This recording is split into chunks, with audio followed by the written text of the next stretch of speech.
네, 이번 시간은 교과서로 따지면 51페이지에 있는 소단원 내부 에너지와 열기관에 대해서 하는 거고요. 이렇게 네 가지 정도 적어놨는데 여러분들이 이제 접하지 못한 물리에서 이제 새롭게 배우는 단원이라고 생각을 하거든요. 그래서 연력학 법칙에 관련된 부분인데 어찌 보면은 어려울 수도 있고 어찌 보면은 이렇게 어렵지 않고 간단하게 접근할 수 있는 부분이지 않을까 싶긴 합니다. 그래서 교과서에서도 이제 추적해서 나오긴 했는데 저희 목표는 어쨌든 문제를 잘 풀려면 조금 더 교과서에 제시된 내용보다 조금 더 구체적으로 이제 접근해야 할 필요가 있거든요. 그래서 이제 문제를 좀 용이하게 풀 수 있게 기본 개념에 대해서 조금만 교과서보다 자세하게 설명을 할 수 있도록 하겠습니다. 나눠준 프린트 쪽수로는 이제 16페이지가 되겠죠. 그래서 온도와 열부터 이제 순차적으로 보도록 하겠습니다. 먼저 온도와 열에 대해서는 여러분들이 많이 접한 용어인데 일단 온도에 대해서 한번 정리를 한번 해볼까요?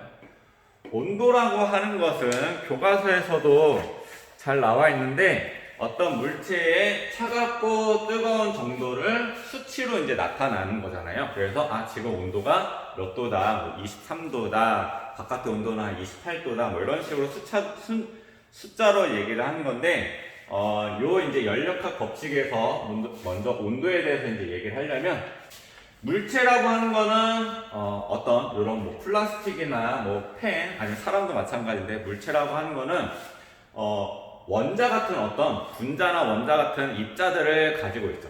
엄청나게 많은 수를 가지고 있는데 분자 한 개의 운동 에너지라고 보시면 됩니다. 운동 에너지. 즉 무슨 소리냐? 지금 사람의 온도가 36.5도라고 하면 제 몸을 구성하고 있는 분자들이 있겠죠. 그 분자들이 뭐 제자리에서 진동을 한다든지 움직이게 된다 그러면 운동 에너지를 가지고 있을 텐데 이게 빠르게 움직이게 되면 온도가 높아지는 거고 뭐 잘 안 움직이게 되면은 온도가 낮은 상태가 되는 거죠. 그래서 쉽게 말을 해서 어떤 분자들의 운동 에너지를 온도라고 얘기를 하고 온도는 템퍼러처 해서 이렇게 T자로 표기를 하죠. 온도. 그래서 비례관계에 있더라. 운동 에너지가 크면 온도가 크다. 뭐 이런 식으로 나타낼 수가 있는 거죠. 여기선 대문자 T로 했는데 대문자 T는 절대 온도, 잠시 뒤에 얘기할 거지만요. 절대 온도라고 표기도 하고 소문자 T는 섭씨 온도. 우리가 일단 저희가 일상생활에서 자주 쓰고 있는 온도인 거죠. 요거에서 다시 돌아와서 이때 분자들의 운동 에너지 값이 비례하는데 과학하시는 분들은 요거를 수치적으로 정확하게 계산을 하는 걸 좋아한다라고 했었습니다. 요거를 이꼴로 맞춰주려면 뭔가 특별한 상수가 붙는데 이때 붙는 상수가 2분의 3 K라고 하는 볼츠만 상수거든요. 그래서 요 K라고 하는 게 붙고 T 해서 요 상수가 붙으면 온도가 얘랑 이제 같은 값으로 성립을 하더라라는 거예요. 그래서 요거 같은 경우 그냥 상수다라는 정도로만 받아들이시면 되고 운동 에너지하고 온도가 서로 비례관계에 있다라는 정도만 알고 넘어가면 좋을 것 같습니다. 지금 절대 온도하고 섭씨 온도가 나온 김에 뭐 한번 정리를 한다 그러면 섭씨 온도라고 하는 거는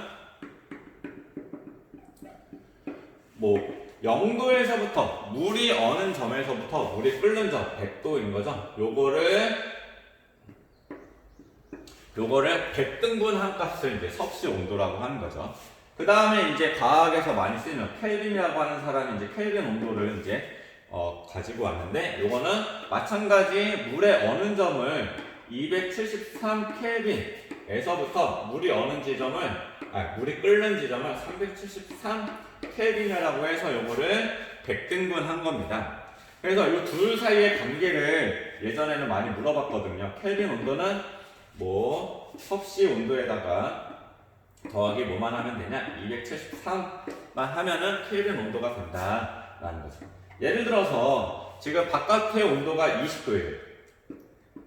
20도다라고 하면은 켈빈 온도는 몇 도일까요? 이따가 그냥 20도 더하기 273 하게 되면 얘가 293 켈빈 온도가 되더라. 뭐 이런 식으로 계산을 하는 거죠. 더 나아가서 이제 절대 온도 요거라고 나와 있지만 0 켈빈 상태 절대 여기다가 하면 판이 좀 모자라. 0 켈빈 온도라고 해서 절대 온도인데요. 마이너스 273도를 얘기하는 거죠. 이렇게 된다고 하면은 어떤 상태냐? 이런 분자들의 운동 에너지가 제로인 상태를 얘기를 하는 거죠. 분자들의 운동 에너지. 운동 에너지를 2분의 1 mv 제곱이라고 하는 값으로 나타냈잖아요. 분자 한 개가 얘 같은 경우 질량은 변하지 않기 때문에 얘는 값을 가지고 있지만 속력이 제로인 상태잖아요. 속력이 제로인 상태, 즉 분자들의 움직임이 정지된 상태를 절대 온도 0 켈빈 상태라고 하는데 아직까지 과학적인 기술로 이 상태를 구현해내지 못하고 있죠. 이제 두 번째로 이제 열에 대해서 해보도록 하겠습니다. 열. 여러분들이 이제 열에 대해서 일상생활에서 많이 이제 듣잖아요. 뭐 감기 걸리면 몸에 열이 많네. 뭐 이렇게 갖다 대면은 이마에 열이 나는 것 같아. 뭐 이런 식으로 얘기를 하는데 과학에서는 이걸 좀 더 구체적으로 얘기를 하는 거죠. 열이라고 하는 거는 어떤 물체가 직접 갖고 있는 게 아니라 이제 중학교에서도 다뤘을 텐데요. 어떤 두 개의 물체가 있다고 한번 해봅시다. 고온의 물체하고 저온의 물체가 접촉되어 있으면 고온에서 저온 쪽으로 이동하는 어떤 에너지가 발생을 하는데 고온에서 저온 쪽으로 에너지가 발생을 하잖아요. 이동하는 게 있잖아요. 그때 요거를 열 또는 열량 뭐 이런 식으로 얘기를 하죠. 대문자 Q로 이제 표현을 하도록 하겠습니다. 그러면 이때 고온에서 저온이 접촉됐을 때 열이라고 하는 녀석이 이동을 하게 되는데 언제까지 이동할까요? 언제까지? 다 알고 있는 내용이죠. 언제까지? 고온이 저온에다가 열을 가해가지고 얘는 온도가 내려갈 거고 저온은 열을 받았기 때문에 온도가 올라가겠죠? 같은 온도가 될 때까지 계속 이 현상이 일어나겠죠. 그래서 두 개의 물체가 같은 온도가 된다고 하면 그때를 뭐라 그런다? 열평형 상태다라고 얘기하는 거죠. 열평형 상태. 그래서 이 열평형 상태를 얘기하는 게 이제 열역학 제0법칙인데 뭐 법칙이라고 얘기할 것도 없는 거죠. 그냥 이런 거 다 상식으로 알고 있는 부분인데 이러한 것들이 중학교 때 뭐 비열이니 뭐니 이런 것들로 이제 많이 계산을 했잖아요. 한번 뭐 정리를 한다 그러면 이때 고온의 상태, 고온인 녀석은 열 또는 열 에너지를 전달하겠죠. 즉 얘 입장에서 본다 그러면 잃어버리는 열 에너지가 될 겁니다. 얘 같은 경우는 열을 받겠죠. 저온인 상태는 얘는 얻게 되더라. 그래서 얘가 잃어버리는 열하고 얘가 얻게 되는 얘 열이 같더라 라는 것도 이제 알고 있는 거죠. 그러면은 이때 잃어버리는 열량을 계산한 게 혹시 기억날지 모르겠지만 m, c, t 또는 델타 t 뭐 이렇게 표현을 하죠. 얘는 얻는 열량을 m, c, 델타 t 기억날지 모르겠지만 이때 m이라고 하는 거는 얘가 가지고 있는 질량이고요. c라고 하는 녀석이 이제 비열, 잠시 뒤에 이제 비열에 대해서 거기 나눠준 프린트 했으니까 비열에 대해서 좀 약간 얘기를 할 거고요. 고온의 물체의 질량, 고온의 비열. 그 다음에 델타 T니까 온도의 변화인 거죠. 얘가 뭐 60도일 때 20도로 뭐 내려갔다. 얘는 뭐 10도였는데 40도 올라갔다. 이런 온도 변화를 얘기하는 거죠. 얘는 저온의 상태, 저온에서 이런 것들. 뭐 이런 식으로 계산을 했었던 거 중학교 때 기억이 나실 것 같습니다. 이따가 아래쪽에 있는 예제 1번과 2번에 대해서 한번 이걸 가지고 문제를 풀어보도록 할게요. 그래서 그래프로 나타나게 된다 그러면 뭐 이런 거 다 했었던 거죠. t 이게 이제 시간에 따른 거고 t 이 아래쪽에 그림이 나와 있긴 한데 뭐 고온의 물체는 시간이 지나면 두 개의 물체가 접촉되어 있으면 온도가 내려갈 거고 저온의 물체는 온도가 올라가서 두 개가 같은 온도가 되더라 열평형 상태에 도달한다 라고 얘기하는 거죠. 아래쪽에 그림이 나와 있으니까 이걸 가지고 문제를 풀어보도록 할게요.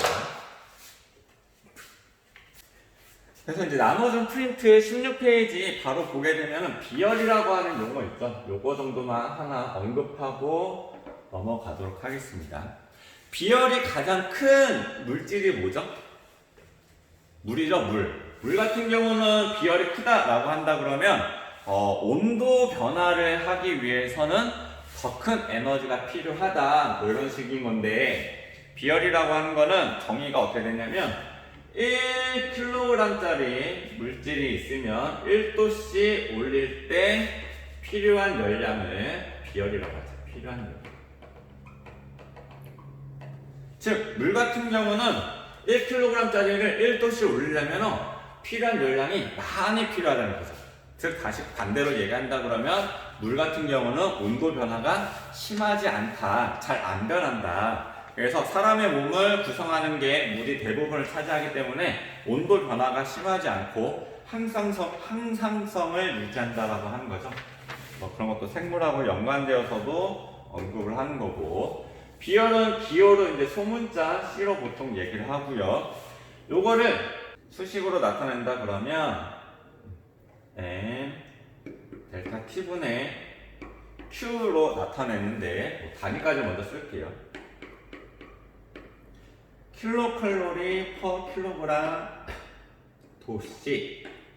요 비열의 공식을 굳이 외울 필요는 없고요. 아까 여기에 있는 열량에서 접근하시면 되겠죠.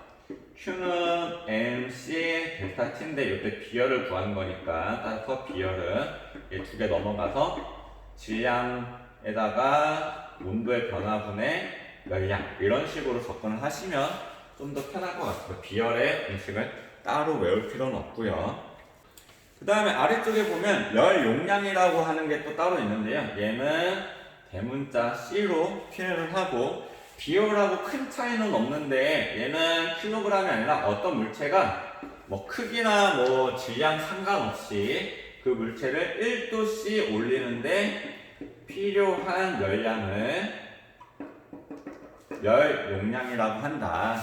비열은 1kg이라고 하는 걸 기준으로 준 거고요. 얘는 그런 거 상관없이 어떤 물체가 있는데 1도씨 올릴 때 필요한 열량에서 C라고 하는 녀석은 델타 T분의 Q 이렇게만 얘기를 하는 거죠. 이 정도만 하고 비열하고 열용량이 있다라는 정도로만 소개를 하고 넘어가도록 하겠습니다. 프린트 예제 1번을 한번 보겠습니다. 같은 질량 A, B가 있는데 다른 물질이라는 거죠. 서로 다르니까 비열이 다르다라는 거를 힌트로 알 수가 있고 같은 질량 두 액체 A, B를 혼합하였을 때 이러한 열평형 상태에 도달하더라 하는 거죠. A는 뜨거웠는데 온도가 내려갔고 B는 차가웠는데 온도가 올라갔죠. 1번에 보면 열평형 온도 당연히 40도가 되겠죠.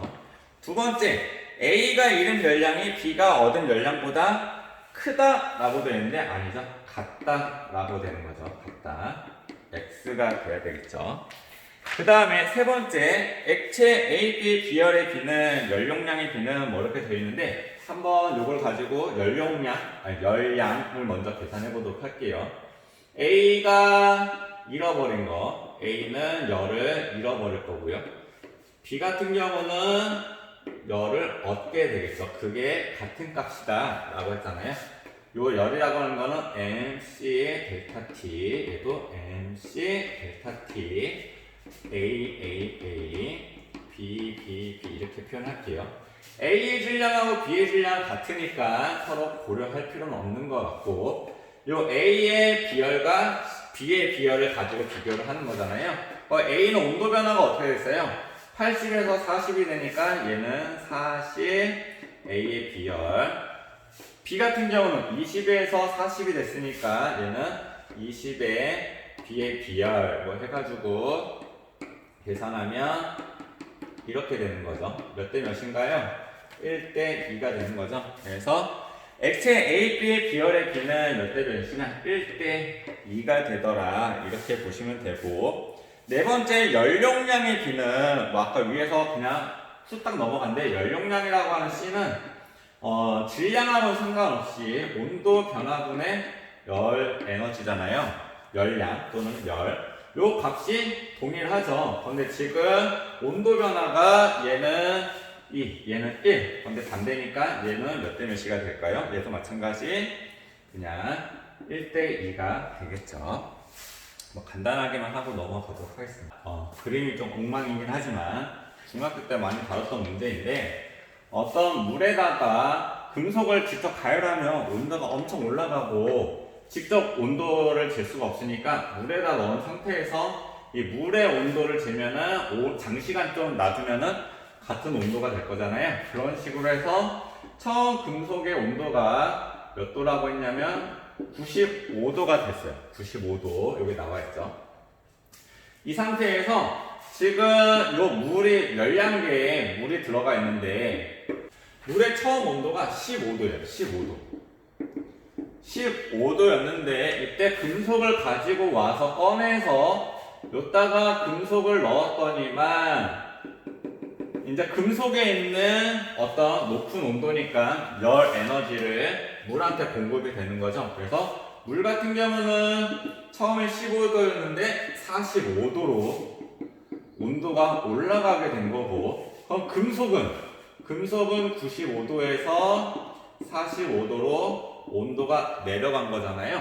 그럴 때 이때 금속의 비열을 한번 구해보자, 뭐 이런 내용인 거죠.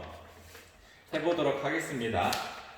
아까 앞에서 했던 거랑 동일한 건데, 금속은 열 에너지를 잃어버릴 거고, 물 같은 경우는 그 열을 얻게 되겠죠.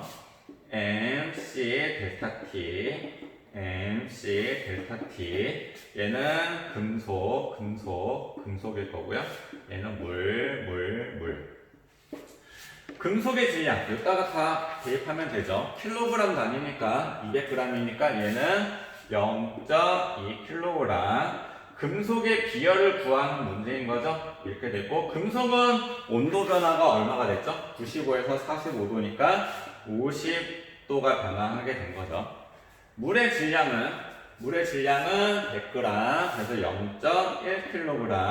물의 비열은 문제에서 주어졌죠. 물의 비열은 1. 그 다음에 물의 온도 변화는 15도에서 30도로 증가하게 된 거죠.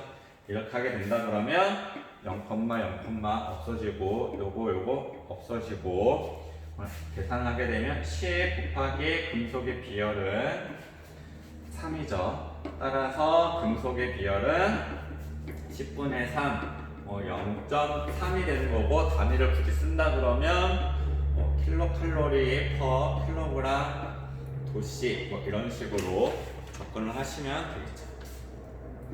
그렇게 어려운 문제는 아니죠. 이 내용만 잘 알고 있으면 이따가 힌트를 다 요소에다가 넣어서 구하시면 되겠습니다. 지금까지 이제 온도하고 열, 비열에 대해서 얘기를 했고요.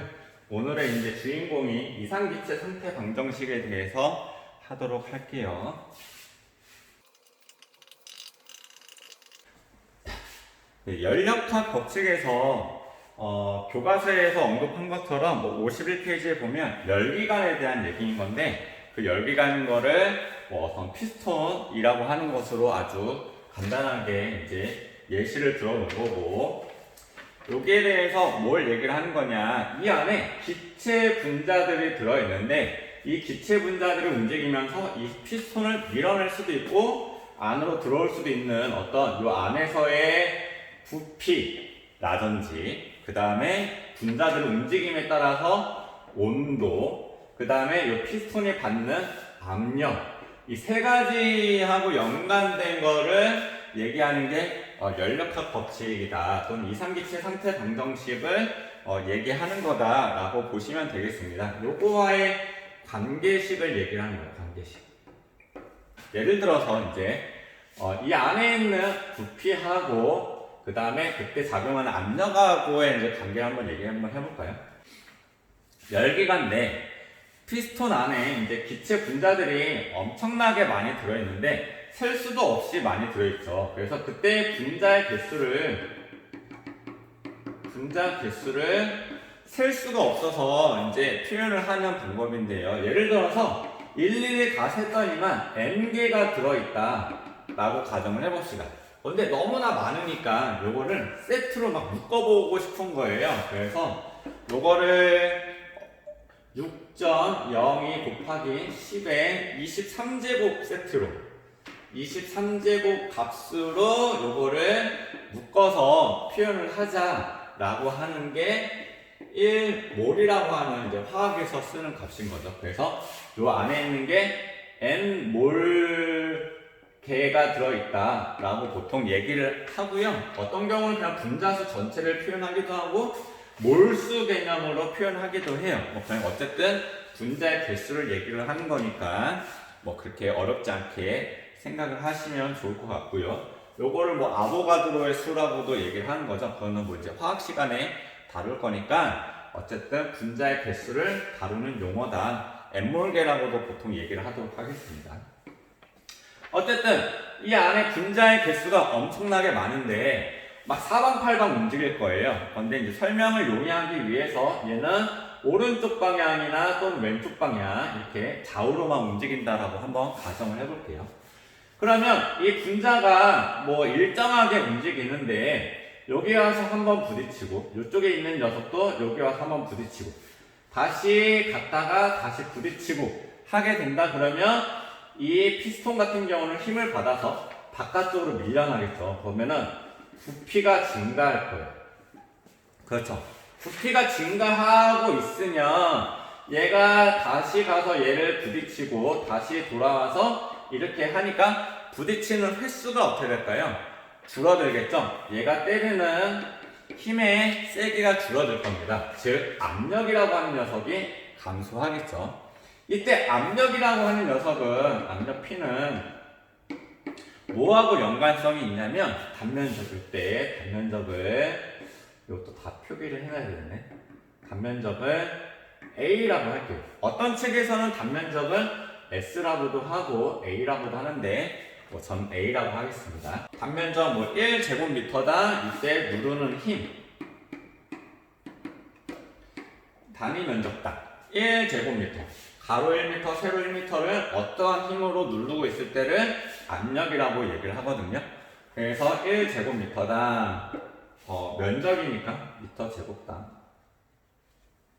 면적 A분의 그때 작용하는 힘 F로 이 압력을 표현을 하거든요. 요거는 이전 교육 과정에서는 압력에 대해서 파스칼 법칙이니 이런 거 할 때 따로 떼서 배우는데 그 내용이 빠졌기 때문에 그냥 이런 게 있다라고 받아들이시고 접근을 하시면 좋을 것 같아요.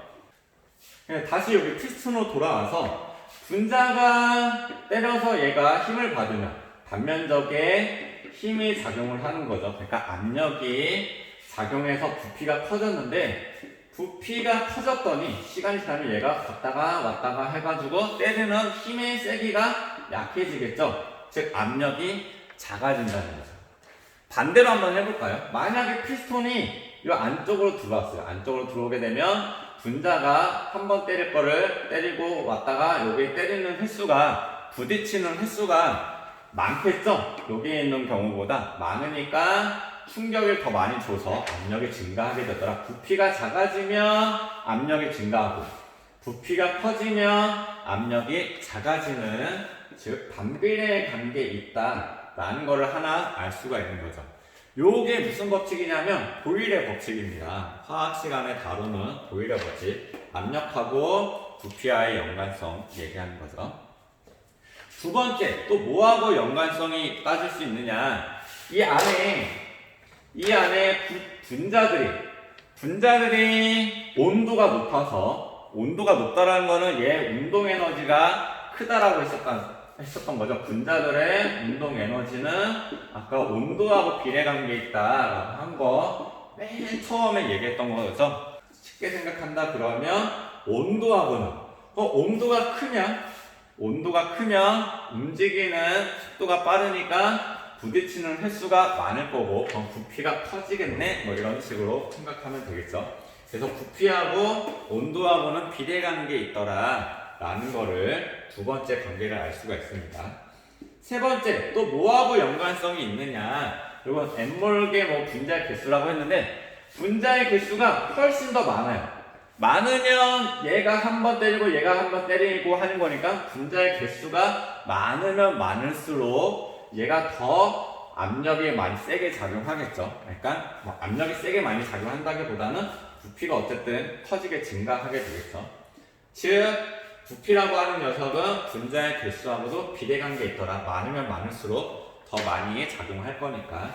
이렇게 세 가지로 부피하고 압력, 온도 뭐 이런 식으로 연관성을 찾을 수가 있다라는 거죠. 그래서 요거를 한꺼번에 정리를 하게 되면 이따가 한번 할게요. 부피라고 하는 녀석은, 이 피스톤의 부피라고 하는 녀석은 압력하고는 반비례에 있고 분자의 개수하고 온도하고는 비례관계에 있더라.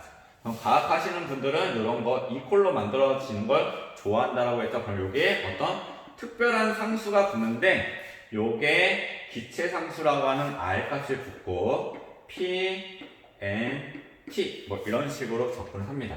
근데 여기가 분수꼴로 나타내니까 좀 불편하죠. 그래서 P를 이쪽으로 인양시키게 되면 P, V는 N, R, T라고 하는 요 녀석이 이상기체 상태 방정식입니다. 이상기체 상태 방정식. 책에서는 요걸 잘 언급을 안 하는데 요걸 알고 있어야 문제를 풀 때 좀 용이하기 때문에 요거를 좀 정리를 해주시면 좋겠습니다. 그 다음에는 이상기체 내부 에너지에 대해서 얘기를 한번 해보도록 할게요. 여기에 있는 기체들이 내부 에너지를 가지고 있는데 내부 에너지는 이제 대문자 유로 표기를 하고요. 얘 같은 경우는 이상기체의 포텐셜 에너지라고 운동 에너지 값으로 표현을 합니다.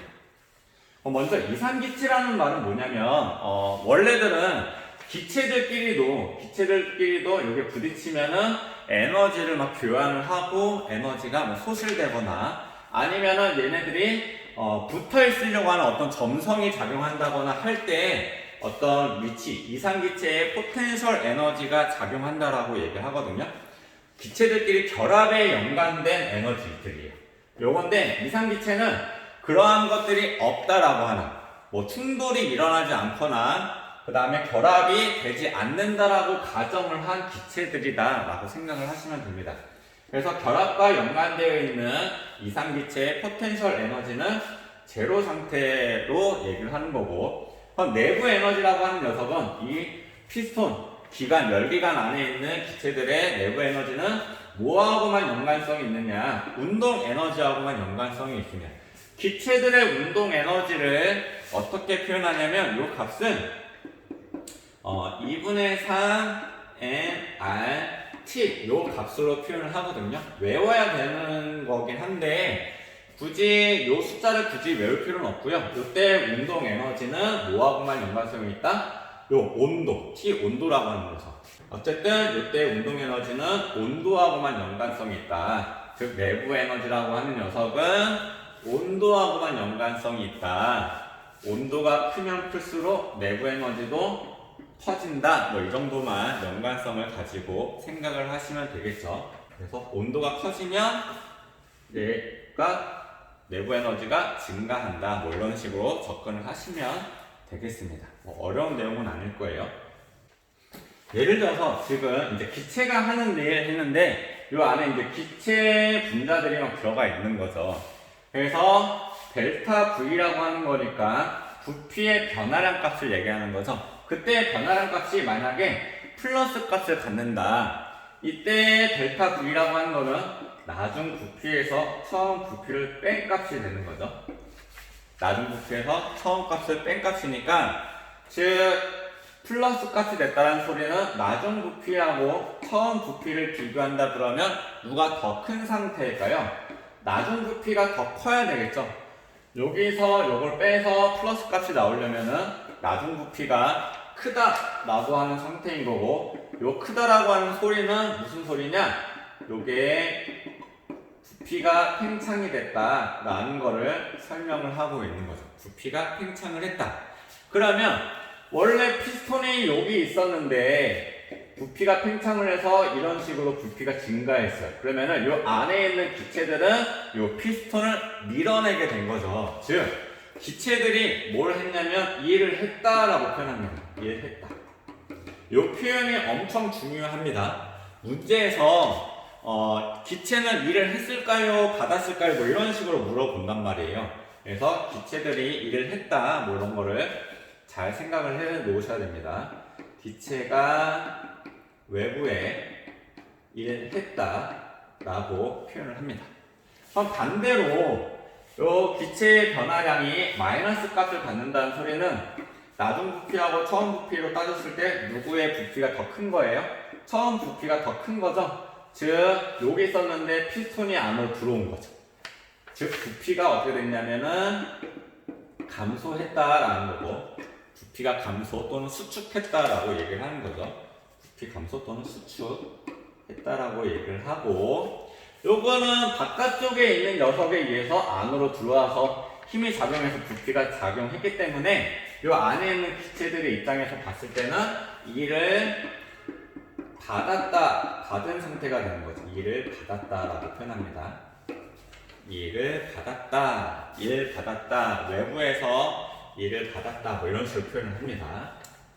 그러면 부피가 뭐 요 안에다가 뭐 열을 가한다든지 여러 개의 뭐 어떤 작용을 했는데도 불구하고 부피가 변화가 없어요. 그냥 정 가운데 있습니다. 요거는 일을 하지 않은 상태인 거죠. W는 제로, 일 하지 않았다, 일의 값이 제로다, 뭐 이런 식으로 생각을 하시면 되겠습니다.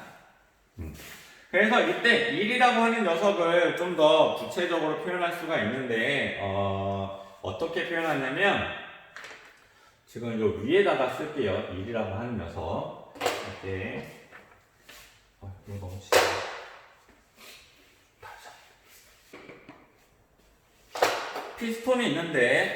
피스톤이 있는데 이때 단면적을 A라고 할게요. 그 다음에 요 안에 있는 기체들이 밀어내가지고 요까지 피스톤이 부피가 증가했어요. 부피가 증가했을 때 이만큼 늘어난 길이를 델타 S라고 하겠습니다. 여기서부터 여기까지 길이를 델타 S만큼 늘어난 거죠. 그 다음에 이때 기체들이 요거 피스톤에다가 작용하는 거를 힘 F라고 하겠습니다. 그러면 1이라고 하는 거, 이 기체가 하는 일, 1이라고 하는 녀석은 1이니까 힘에다가 이동거리 S를 곱하는 거죠. 이동거리 변화량 뭐 이렇게 델타 S라고 했으니까 이렇게 쓸게요. 델타 S 값으로 표현하는데 이때 힘이라고 하는 녀석을 어떻게 표현하느냐? 힘하고는 압력하고 아까 앞에서 압력이라고 하는 녀석은 단면적분의 힘 이렇게 표현한다라고 했었던 거죠. 요 A가 이쪽 넘어가게 된다 그러면 힘이라고 하는 녀석은 압력에다가 단면적을 곱한 값이에요. 그래서 압력 곱하기 단면적 곱하기 그 다음에 이동한 거리 델타 S 이렇게 되는 거죠. 그러면 단면적하고 요때 단면적에다가 요때 늘어난 길이 요거 하게 된다 그러면 얘가 평면이지만 입체라고 생각하면 단면적에다가 높이를 곱한 값이잖아요. 그럼 요게 뭐가 되죠? 얘가 부피가 되는 거죠. 부피. 그래서 1이라고 하는 녀석은 압력에다가 부피의 변화량 이런 식으로 2를 표현하더라. 1이라고 하는 녀석은 압력에다가 델타 V 이렇게 표현한다라는 것도 꼭 알아두시기 바랍니다. 지금 공식이 한 3개 나왔어요. 이상기체 상태 방정식, 내부 에너지, 그 다음에 기체가 하는 일 3개 공식이 나왔습니다. 이따가 한번 다 정리를 할 테니까요. 표현을 해두시고 이제 다음 페이지로 넘어가서 17페이지로 넘어가서 이제 압력 부피 그래프에 대해서만 이제 언급을 하고 마치도록 하겠습니다. 페이지 17페이지 압력 부피 그래프를 보도록 하겠습니다. 어떤 피스톤이 있는데 여기에다가 뭐 열을 가한다든지 뭐 해서 A에서 B, B에서 C, C에서 D 다시 A로 돌아오는 이러한 과정에 뭔가 활동을 하고 있다라고 보시면 되겠습니다. 문제에서 그렇게 제시가 되어진 거죠. 이런 거 풀 때 가장 먼저 할 거는 여태까지 언급한 문제의 공식을 다 요거에 관련된 공식들을 한 번씩 나열을 하고 접목을 시키는 게 좋거든요. 이상기체 상태 방정식 했을 때 PV는 nRT라고 했었던 거고 내부 에너지는 2분의 3 nRT인데 요 내부 에너지는 온도하고만 연관성이 있다라고 생각을 하자라고 했었던 거죠. 그 다음에 마지막으로 이 일은 P 델타 V다. 일단은 이렇게 했었던 거죠. 다음 시간에는 좀 더 배우겠지만 이렇게 세 가지를 해놓고 먼저 여기 있는 질문 한번 볼까요? 가장 먼저 해야 될 거는 각 지점의 온도가 어떻게 되느냐, 가장 높은 지점은 이렇게 물어보고 있지만 A, B, C, D에서의 온도 값이 어떻게 되느냐 판단을 하셔야 돼요. 온도는 여기에서 따지면 되거든요. 이때 온도라고 하는 녀석은 요 아래로 쓸게요. T는 요 녀석이 내려가서 N, R, P, V 뭐 이런 값이어가지고 N은 뭐 분자의 개수가 여기에 정해져 있다라고 보통 문제에서 주어지니까 주어진 숫자이고요. 요거는 상수니까 주어진 숫자고, 즉 온도라고 하는 녀석은 압력하고 부피를 곱한 값이에요. 그래서 요 A 지점에서의 부피, 온도를 표현한다 그러면 얘 같은 경우는 요거 1 곱해서 얘의 온도는 1인 값인 거고요. B 지점에서의 온도는 요거 곱하 여기 3, 얘는 6, 얘는 2. 즉 온도가 어디가 가장 높은 지점이냐라고 하면은 C가 6으로 가장 높은 지점이다라고 보시면 되겠죠. C 압력하고 부피값으로 곱한 값이 온도다라고 생각을 하시면 되겠습니다. 그 다음에 이 아래쪽에 있는 과정이 있는데 이제 심차적으로 먼저 보겠습니다. A에서 B 경우를 보게 된다 그러면 부피가 어떻게 될까요? 온도가 늘어나고 A에서 B까지 보면은 부피가 1에서 3으로 부피가 증가했죠. 부피가 증가했다. B에서 C로는 부피가 3으로 일정하잖아요. 얘는 뭐 변화가 없다. 이렇게 X로 표현할게요. C에서 D로 갈 때는 부피가 3에서 1로 했으니까 얘는 감소했고 D에서 A로 올 때는 부피가 변화가 없다. 뭐 이런 식으로 얘기했죠. 그러면 A에서 B로 갈 때, A에서 B로 갈 때 1은 어떻게 되느냐? 부피가 증가했어요. 아까 1이라고 하는 거는 P 델타 V인데 지금 A에서 B로 갈 때 압력은 일정하잖아요. 압력이 일정한데 요 부피의 변화량 값이 증가했어요. 플러스 값이죠. 그러면은 기체가 외부로 일을 했다라고 표현하는 거예요. 했다. 그럼 얼마 값일까요? 얼마만큼 일을 했을까요? 요거를 계산하시면 되죠. 그래서 A에서 B로 갈 때 압력 1에다가 압력 1 곱하기 부피가 얼마만큼 변화했죠? 3에서 1 빼는 거니까 2만큼 변화했죠. 그래서 얘는 2줄 일했다. 얼마만큼 일을 했는지도 구할 수 있죠. 그래서 B에서 C로 갈 때는 부피의 변화량이 없죠. 부피의 변화량 값이 없으니까 얘는 제로 0줄 일을 하지 않은 거죠. 얘도 마찬가지 0줄. 여기 볼까요? 감소했습니다. 얼마만큼 부피가 줄어들었냐? 이만큼 줄어들었죠. 그래서 1 받았다라고 얘기를 하는 거고 1 받았다. 얼마만큼 일을 받았을까요? 요거 곱하면 되죠. 이때는 압력이 얼마냐? 2. 부피가 얼마만큼 줄어드느냐? 2. 그래서 얘는 4줄 1 받았다라는 거죠. 그러면 다 정리를 한 거고 이따 맨 마지막 물음 2번도 있었던 거죠. 그럼 물음 2번을 먼저 해볼까요? 물음 2. 그러면 A, B, C, D 다시 A로 돌아올 동안에 기체는 외부에서 일을 했다라고 됐는데 일을 총 받은 거고요. 얼마만큼 일을 받았을까요? 2줄 일을 하고 4줄 일 받았으니까 총 2줄 일 받았다라고 계산을 할 수가 있죠. 뭐 이런 식으로. 요거 그래프로도 다시 한번 설명을 하도록 하겠습니다. 내부 에너지를 풀어볼게요. 내부 에너지는 어떻게 되느냐? A에서 B로 갈 때 내부 에너지는 어떻게 되느냐? 내부 에너지라고 하는 녀석은 온도하고만 연관성이 있죠. 즉 A에서 온도가 1이었는데 B의 온도 3으로 갈 때 온도가 증가했죠? 얘는 증가예요. 증가. B에서 C로 갈 때 B의 온도 3인데 C의 온도 6이니까 온도가 증가하게 되는 거고 6에서 2로 갔으니까 온도가 감소, 즉 내부 에너지가 감소하고 있는 거고 2에서 1 온도가 줄어들어서 즉 내부 에너지가 감소하고 있더라. 이러한 연관성을 잘 찾아볼 수가 있습니다. 그럼 다시 이 1에 대해서만 하나 더 추가를 한다 그러면 그래프가 나오면 면적이나 뭐 기울기가 중요하다고 했잖아요. 그럼 면적이 중요하죠. 먼저 A에서 B로 갈 때 이때 면적이 있습니다. 압력 1 곱하기 이때 변화량값 2가 되는 거죠. 2, 1. 그래서 2줄 1 했다. 이 아래쪽에 있는 녀석이 A에서 B로 갈 때 한 1의 양이 되는 거고 2줄.